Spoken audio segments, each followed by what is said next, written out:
Vi har emnet bæredygtig produktion med udnyttelse af naturgrundlaget, og vores delemne er landbrug med fokus på gødning.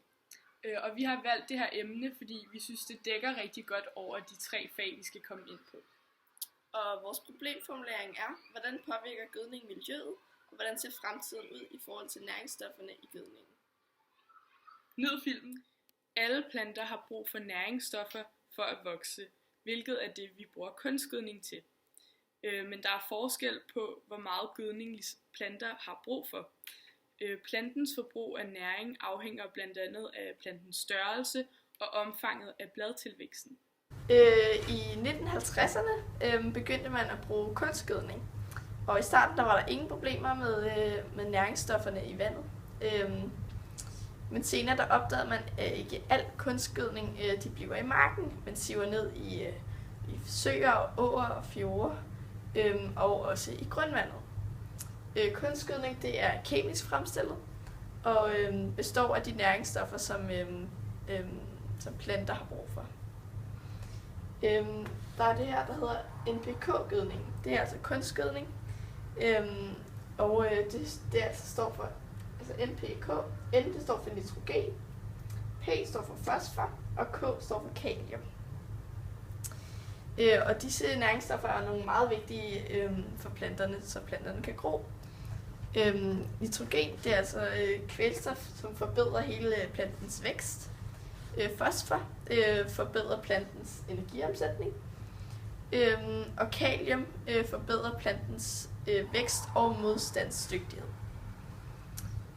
Og forholdet mellem de 3 næringsstoffer varierer inden for de forskellige slags kunstgødninger. Altså hvis der står på pakken med gødning, hvis nu der står 14, 3, 18, så betyder det, at gødningen består af 14 dele kvælstof, altså nitrogen eller nitrat, og så består det af 3 dele fosfor, og så står det så af 18 dele kalium.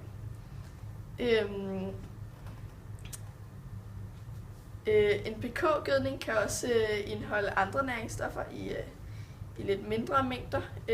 Det kan være f.eks. sådan noget som magnesium, calcium, svovl, jern, kobber og også nogle andre. Men kunstgødning det findes både i pilleform og som flydende gødning. Nitrogen er absolut det vigtigste næringsstof for planter, og det findes både i luften og i jorden. Og kalium det er også meget almindeligt at finde i naturen. Men fosfor findes derimod kun i begrænset mængde og kan derfor opbruges. Og 85% af den globale udvinding af fosfor bliver brugt til landbrugsproduktion. Og det vil medføre en stor nedgang i verdensproduktionen af fødevarer. Og specielt den tropiske jord ved det tropiske klima indeholder ikke særlig meget fosfor. Og det er derfor fare for, at fosforen opbruges. Og fosfor det bliver også kaldt for fremtidens guld, da jorden ikke kan dyrkes uden dette grundstof. Og et af fremtidens helt store udfordringer, det er at finde ud af, hvad man kan erstatte i stedet for fosfor, når vi ikke har mere tilbage, så vi kan fortsætte vores planteproduktion. Og fosfor det tager 10-15 millioner år at danne, så det er altså ikke noget, man lige gør fra den ene dag til den anden. Og i Danmark der har vi meget fosfor i jorden, fordi vi gennem mange år har tilført mere, end vi har fjernet. Altså vi har jo også fosfor i kroppen, fordi når vi indtager fosfor fra fødevarer, så kommer det ud igen. Og det samme sker med dyr, så vi har altså tilført mere, end vi har fjernet. Organisk gødning består af naturlige næringsstoffer, som stammer fra planter og dyr. Man kan selv fremstille organisk gødning ved at lave en kompostbunke, hvor man lægger sit grønne affald fra haven og husholdningen. Kompostbunken vil få endnu flere næringer, hvis man blander det med husdyrgødning fra f.eks. høns eller heste. Så det er altså organisk gødning. Nu vil jeg fortælle lidt om de fordele og ulemper, der er ved kunstgødning og organisk gødning. Og jeg vil starte med nogle af de fordele, der kan være ved kunstgødning. En af dem er, at kunstgødning hurtigt kan optages af planterne, så effekten kan også ses hurtigt. Og kunstgødning er billigere end tilsvarende industrielt fremstillet organisk gødning. Kunstgødning kan doseres meget præcist, da du kender gødningens præcise sammensætning. Kunstgødning er også nemt at anskaffe, og det fylder heller ikke så meget. Og nogle af de ulemper, der kan være ved kunstgødning, er, at kunstgødning ikke forbedrer jorden. Og kunstgødning er let at overdosere, og kan dermed forurene jorden og også grundvandet. Og det kræver meget energi at fremstille kunstgødning, som derfor ikke er specielt miljøvenligt heller. Og nogle af de fordele, der kan være ved organisk gødning, er, at organisk gødning omsættes langsomt og kan derfor optages af planterne over en lang periode. Og nogle af de fordele, der kan være ved organisk gødning, er, at organisk gødning det omsættes langsomt og kan derfor optages af planterne over en lang periode.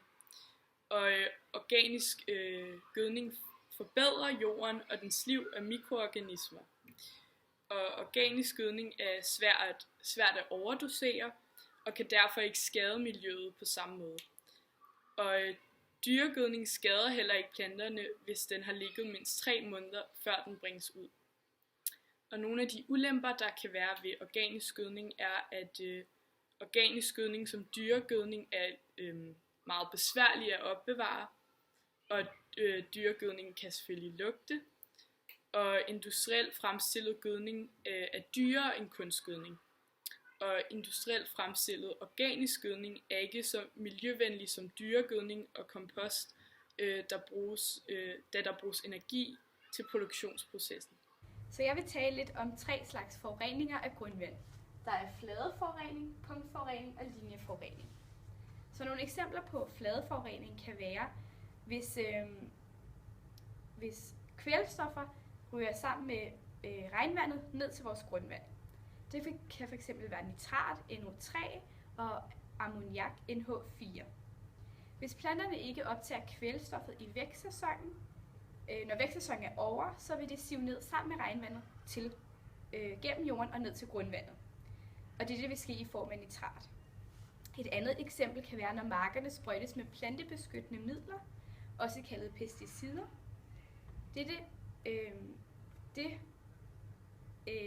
Dette gift hæmmer og udrydder skadelige insekter. Hvis der ikke er en tilstrækkelig nedbrydning af pesticiderne, vil det også ryge ned sammen, når det regner, sammen med vandet, ned gennem jorden og ned til grundvandet. I midten af 80'erne begyndte man at finde pesticider i det danske grundvand. Det almindelige landbrugs- og gartneridrift, hvor store arealer sprøjtes med pesticider, var årsagen til, at der findes pesticider, dengang var pesticider i vores grundvand. Punktforurening er, når et mindre område bliver forurenet.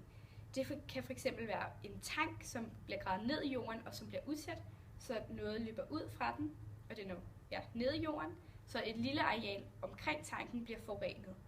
Det kan også være på lossepladser, hvor nogle af tingene på lossepladsen indeholder kemiske stoffer, hvor det område, hvor de så ligger på, det også bliver forurenet. Fra dette punkt, hvor forureningen ligger, kaldes en forureningskilde, og det breder sig vifteformet i grundvandsstrømmen, så det breder sig ligesom som en vifte. Linjeforurening. De forurenede stoffer bliver spredt langs linjer i landskabet. Denne type forurening sker blandt andet fra utætte kloakledninger og ved vandløb, altså at forurening ligger i en lang linje langs med noget, f.eks. et vandløb.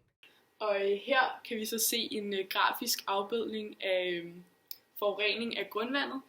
Og hvis vi kan se hernede, at der ligger grundvandet nede under jorden. Og her er et eksempel på en landmand, som så sprøjter kunstgødning ud over sine marker. Og hvis hans planter og marker ikke kan optage al den kunstgødning, så siver resterne af kunstgødningen ned til grundvandet. Det bliver så blandet hernede. og så bliver det taget op i vandværkerne, som er der, vi får vores rene drikkevand fra. Nu vil jeg snakke lidt om det her med kunstgødning i grundvandet.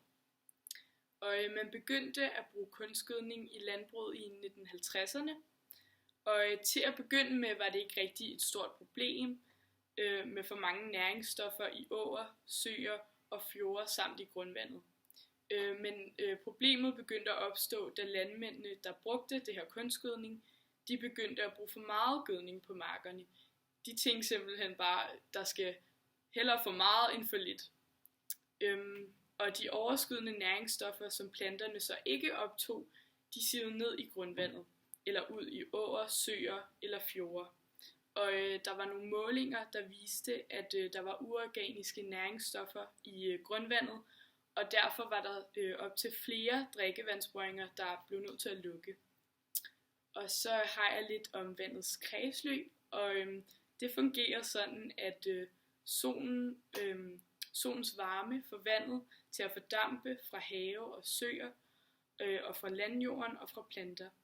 Og i atmosfæren fortsættes vanddampen så til vanddråber, som igen når ned til jorden i form af f.eks. regn, hagl eller sne. Og nedbøren den synker så ned i jorden og optages af planter, eller den bliver en del af vandet i grundvandet, eller i søer eller i havet. Der findes 2 former for landbrug. Det ene er konventionelt landbrug, og det andet er økologisk landbrug.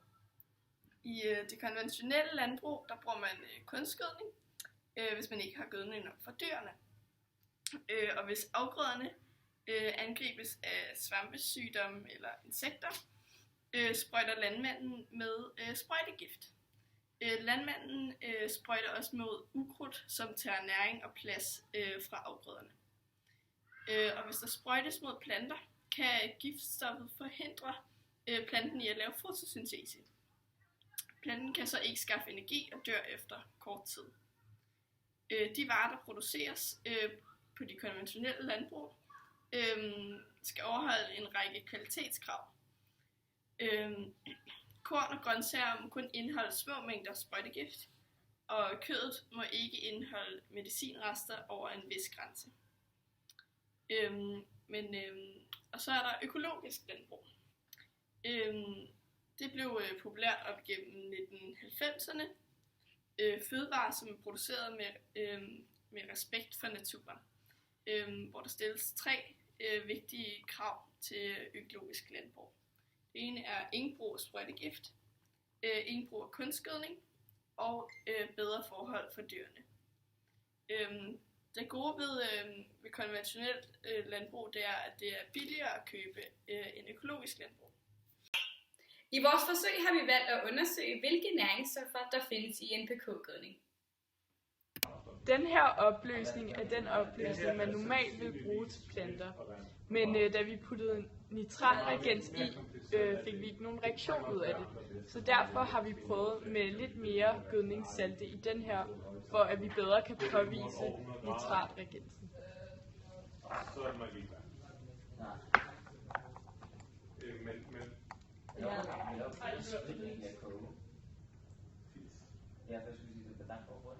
Og her kan vi så se, at der kommer lidt hvidt bundfald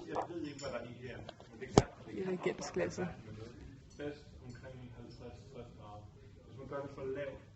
Det der sker, det er, at det er nitrationerne, der reagerer ved nitratreagens, der kommer ned i opløsningen her.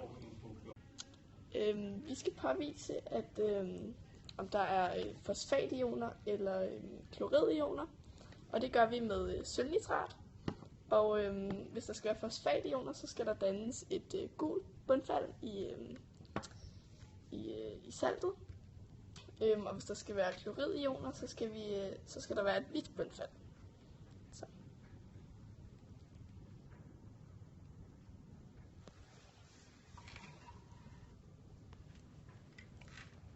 man kan faktisk se, at det både er gult og hvidt. Det vil altså sige, at der er begge af disse ioner i saltet. Nu vil vi finde ud af, om der er sulfationer i NPK-gødning.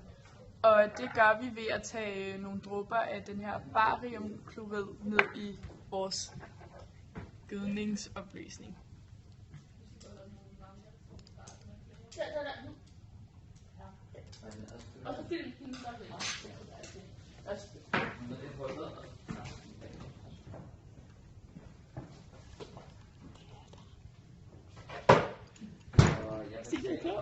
Da der er bundfald i, kan vi se, at der er sulfationer i NPK-gødningen. Så nu vil vi påvise, at der er fosfor i gødningsopløsningen, og det vil vi bruge sølvnitrat til. Så nu putter vi et par dråber i.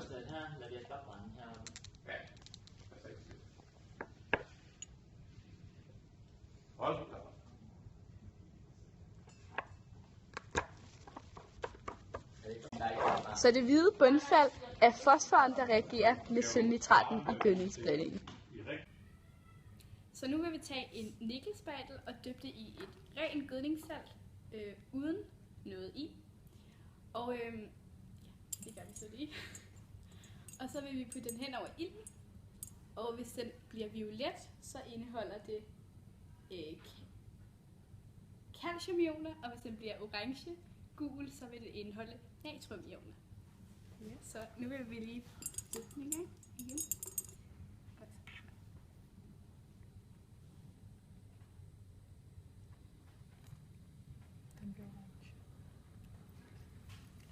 Og man kan se, at flammen bliver meget orange i det. Så det vil altså sige, at den her gødningssalt indeholder natriumioner. Så nu har vi blandet vores gødningssalt med en 1 molær natriumhydroxid. Og det vil vi nu varme lidt op. Og når det så er blevet varmet lidt, så tager vi noget pH-værdipapir og putter det over. Og hvis det bliver blåt, så ved vi, at der er ammonionioner i. Så vi skal lige varme det lidt først.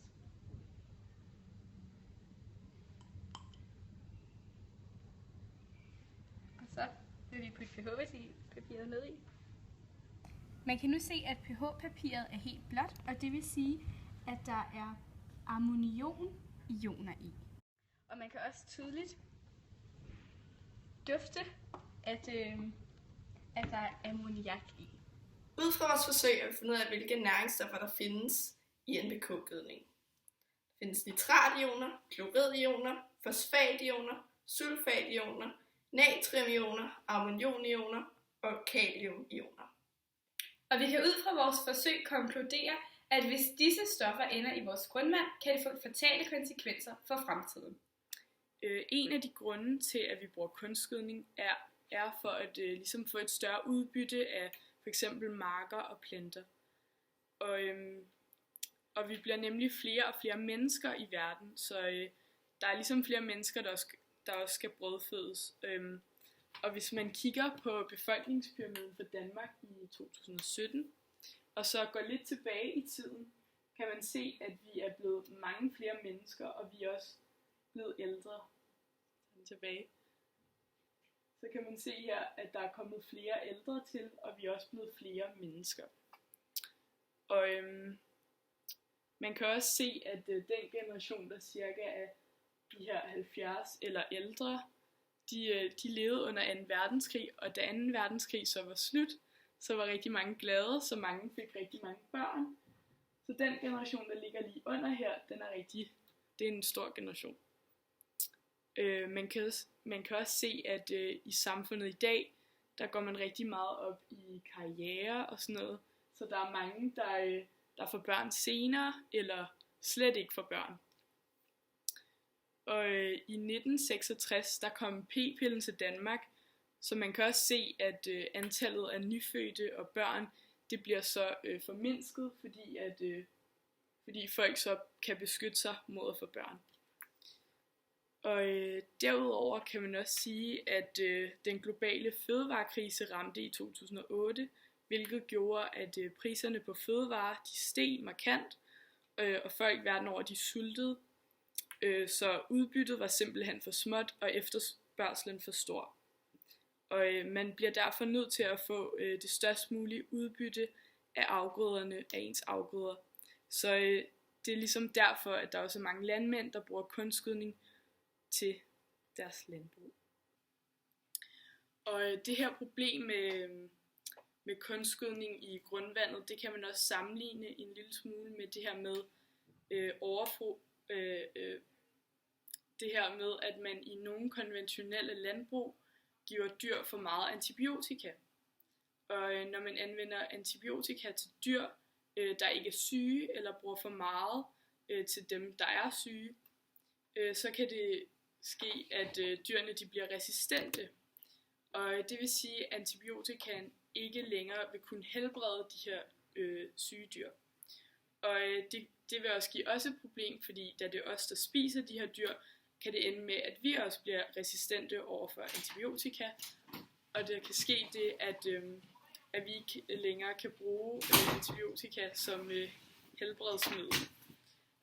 Og kunstgødning er ikke naturlig, men menneskeskabt, og derfor kan det få konsekvenser for fremtiden. Noget, der også er menneskeskabt, er gensplejsning. Vi ved heller ikke, hvilke konsekvenser gensplejsning kan have for fremtiden. Gensplejsning er, når man sætter nye gener ind i plantens cellekerne. Man tager gener fra et organisme og sætter det ind i DNA'et på et andet organisme. Genet kan komme ind i cellen på 2 måder. Den første måde er gennem virus. Virussen bruges til at transportere genet. Man ødelægger først den del af genet, der kan give en sygdom. Derefter splejser man genet ind i virussen og lader derefter virussen angribe cellen. Når virussen overføres, følger det gensplejsede gen med. Den anden måde er gensplejsning ved en injektion. Her sprøjter man ved at prikke hul på cellekernen med en nål det nye gen ind i cellen. Dette fungerer ikke altid. Det er ikke helt sikkert, at genet følger med, når cellen deler sig. Gensplejsede planter kan være svære at styre, fordi de ligesom andre planter ofte spredes med pollen. Derfor kan planterne sprede sig til uønskede steder. For eksempel kan det være ukrudt. I det økologiske landbrug må man heller ikke benytte gensplejsede planter. Derfor kan det give et problem, at gensplejsede planter spreder sig til økologiske områder, hvor man ikke må bruge gensplejsede planter. Når man gensplejser planter, er det oftest for at forbedre formålet og plantens egenskaber. Vi har fundet ud af, at hvis vi bliver ved med at bruge kunstgødning i så store mængder, som vi gør i dag, vil det betyde, at vi har pesticider og kvælstoffer i vores grundvand. Og det vil betyde, at vi skal finde grundvand andre steder fra, og det vil blive dyrt i import. Et vigtigt næringsstof, som planterne har brug for, er fosfor. Men fosfor vil blive opbrugt inden for den nære fremtid. Derfor bliver vi nødt til at finde nye metoder, så planterne kan vokse og gro, som det plejer. Tak fordi I så med.